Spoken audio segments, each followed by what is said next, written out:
Am I the idiot for giving my son my mother's necklace? I lost my parents when I was very young and have spent decades recovering from the trauma. One coping mechanism I had was holding on to all of their things. My parents were well off, and I inherited almost all of their possessions and assets. My therapist and I have talked about why I feel the need to cling to these things that have no use to me, and I've said that I might be open to giving some of their things to someone who would use and treasure them. I didn't have a concrete plan or timeline for doing so though. My mother owned a pearl necklace that was passed down from mother to daughter for generations. My great-great-grandmother brought it with her to America when her family fled Germany, so obviously it has immense sentimental value. My mother didn't have a daughter, so the necklace, like everything else, has been sitting in my house for decades unworn. So, onto my son. He is very into style and fashion.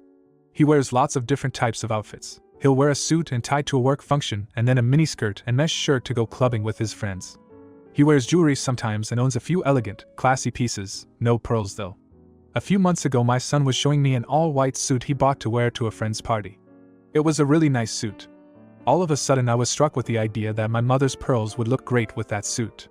So I went and got them. My son became very emotional, and I decided that he should have the pearls to keep. I don't wear necklaces, but he does. I think my mother would want him to have the pearls. When I talked to my therapist about this, she said I made a huge step forward in processing my grief. Now that I've made that first step, it feels a lot more doable to go through my parents' other things. I feel good about my decision. My cousin, mom's niece, called me today, livid. She said I shouldn't have given the pearls to my son. She said if they went to anyone, they should go to her or her sister. She claims that they've now left the family. I don't really understand her perspective. I get that the pearls are supposed to go from mother to daughter, not father to son. But that chain was already broken when my mom died without a daughter. I don't see how nice is better than grandson in this scenario. Still, my cousin is a really nice person, so there must be something I'm not getting. Is this like a woman thing? Can a woman explain why I might be an idiot? Now for a few comments before the update. Not the idiot. I almost cried reading this. I thought it was really sweet. I don't understand why your son having them means they aren't still in the family. I say they are. Comment 2. As a woman, I can firmly say. Not the idiot. They were passed down in your family. She's a branch family, there is nothing entitling her or her daughter to the pearls. Just make sure your son understands the value and passes them on to one of his kids. Now for the update. Several people suggested getting the pearls rest-strung. My son did take them to a jeweler prior to wearing them to the party because he assumed the silk would be in poor shape after so many years. After reading all these comments I called to offer to have them rest-strung, but he already had. I insisted on reimbursing him, since a gift should be given in good quality. But this update is really about my cousin. We had lunch today and talked about everything. So, a little more backstory with that side of the family. My mother's brothers didn't approve of her decision to marry my father. They didn't go to the wedding, and my mother wasn't invited to my cousin's coming-of-age party. I was 5 at the time, so I don't remember it very well. But my mom was really upset and wrote a long letter to my cousin that she still has. She showed it to me. After that, my cousin stopped talking to her father for years. My mother's funeral was the first time they spoke after that, and he died a few years later. My cousin expressed guilt over not having any children and not passing on our heritage. She said that she's worried everything her father thought would happen to our family, that we have assimilated too much. Being passed over for the pearls, which she was never truly in line for, but I didn't want to be pedantic, felt like a punishment to her. Now they belong to someone outside of the tribe, and she's worried the history of them, the story of what our ancestors went through, will eventually be lost to time. We both expressed a lot of grief to each other, and I think we gave each other some much-needed catharsis. But without a doubt, her objections weren't based in greed or prejudice, just sadness and fear. She said she wouldn't bring up the pearls again, as it's a done thing now. I offered her some other pieces of my mother's I thought she might like, and she said she needed to think about it. We parted on good terms, even laughing about how it's good we hashed this out now, before we all get wasted together in a couple of weeks. A lot of people thought my cousin was a bad person based on my previous post, and I feel terrible about that. She really isn't. She's just grieving. I think that's everything. But if I forgot to address something you can ask about it in the comments. Oh, and I did give the earrings to my daughter as well as my dad's watch to my second son, his class ring to my third, cufflinks, heirloom, to my fourth and my mom's bracelet she got the day I was born to my youngest. So everyone got something. Comment 1. You made absolutely the right choice with the necklace, evidenced by the care your son immediately put into preserving the piece. Many people wouldn't even have thought about having the integrity of a jewelry item checked before wearing it. I'm supposed to get my grandfather's watch. You can bet it's going to be restored and all parts serviced before I wear it. Well done for preserving family tradition in keeping with a modern era. Comment 2. This is so sad but at the same time good. I wish you and your family luck, and hopefully, you and your cousin will be able to move past this. May I suggest maybe seeking a professional to talk about those issues?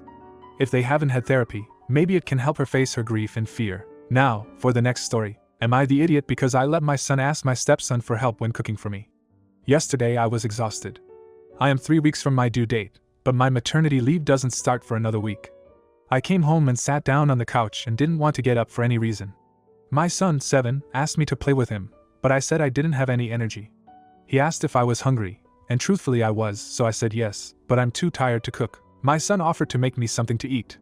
I thanked him and told him to ask my husband to watch him in the kitchen, because he's too young to use kitchen appliances on his own. He came back with my stepson, 13, saying that my husband was busy and asked if his stepbrother could supervise him instead. I said okay.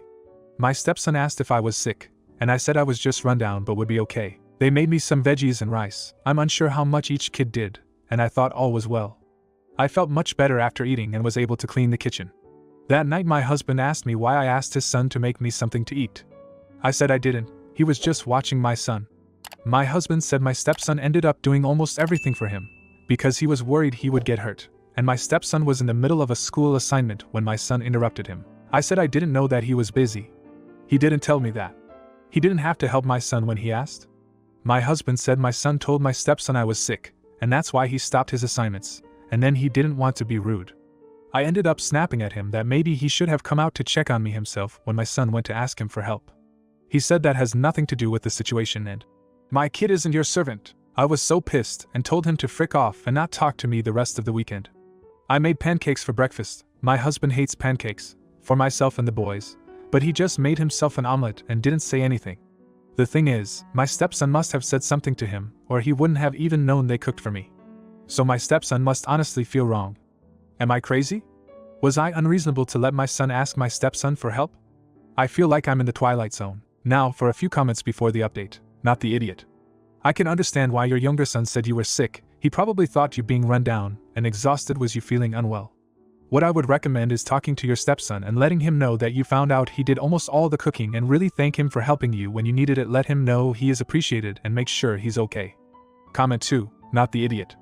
If your husband, the man who got you pregnant, was so damned concerned about his 13-year-old having his homework interrupted, then your husband could have taken a few minutes to make you a damned omelet. Or something. Because it sounds like he can prepare food for himself. It sounds like the children, at least, care for you. Now for the update. Thanks to everyone who commented on my post. I was so exhausted all weekend, and the post's comments gave me something to read when I couldn't sleep but was too tired to move. I took several people's advice and spoke to my stepson. I actually took him out for brunch on Sunday. I asked him how he was feeling about everything and the new baby. My stepson said he was kind of nervous to meet the baby, because he's never lived with a baby before and doesn't know what they like. He said his stepbrother was easy to make friends with, because he likes games and toys. But babies can't play most games or with any of his toys, so how will he make the baby like him? I told him that the baby will love him, because he's going to be his older brother, so the baby will grow up with him as a role model. He was reassured by this. I also thanked him for helping me when I was overwhelmed. I told him he can always come to me for help when he is overwhelmed with anything. He ended up telling me that he is nervous about the 8th grade. We have a high school program in our district. You need high grades to qualify for that. My husband wants him to get in, and it's pretty much dependent on his school performance next year. We talked about his nervousness and agreed we would talk about it more in the future as well. I'm really glad we had our talk, and it was in large part because of all of your encouragement. So thanks again. Comment 1.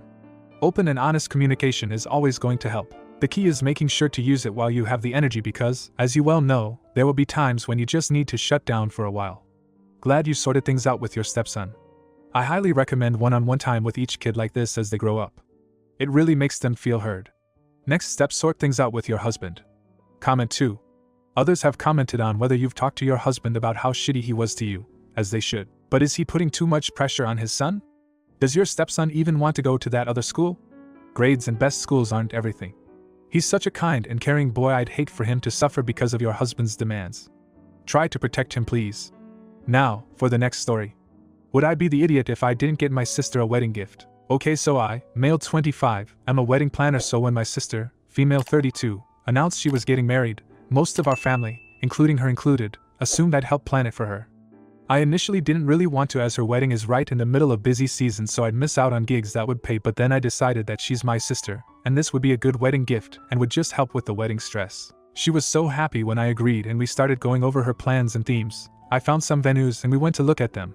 I took care of all of the catering, so all she had to do was taste test and pick. I was also able to use my connections to get her special deals and stuff like that.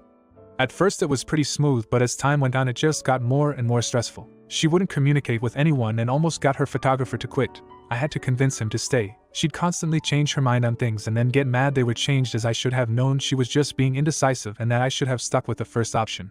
While I was setting up the registry, she told me I could have first dibs on what gift I was getting her.